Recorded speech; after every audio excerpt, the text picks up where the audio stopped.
Shalom saudara yang terkasih dalam Tuhan, kita sampai kepada bagian yang keempat, tongkat gembala.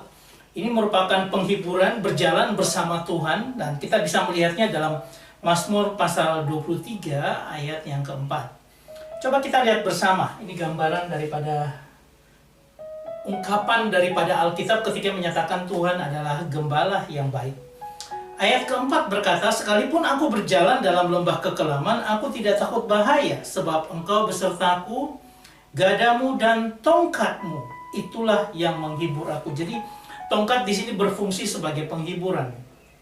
Kata tongkat ini dari kata Ibrani yang disebut dengan yenahamuni.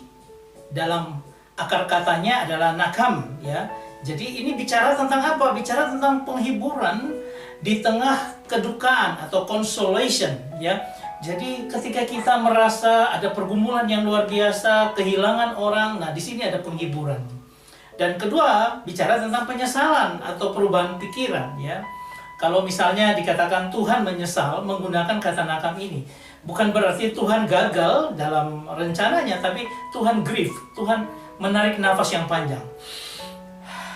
Jadi seolah-olah dia bukan menyesali, tetapi dia sedih dengan apa yang terjadi pada manusia yang akhirnya menjadi tidak berkenan kepadanya.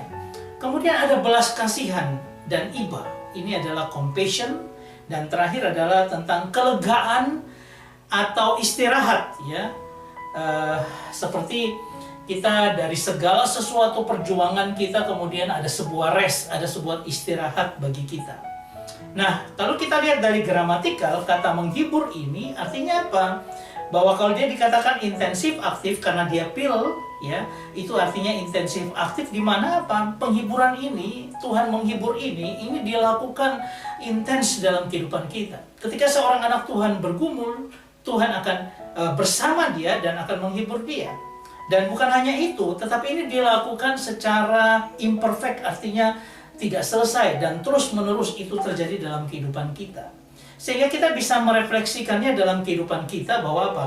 Dalam perjalanan hidup bersama Yesus, dialah sahabat yang sejati. Dia yang menemani kita, dia Immanuel menyertai kita.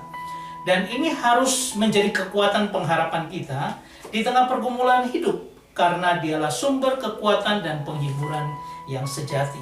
Dan kita bisa berkata bahwa Tuhan, Engkau sebagai penghiburku, Engkau yang menjaga dan memelihara. Dan itulah tongkat yang menghiburkan.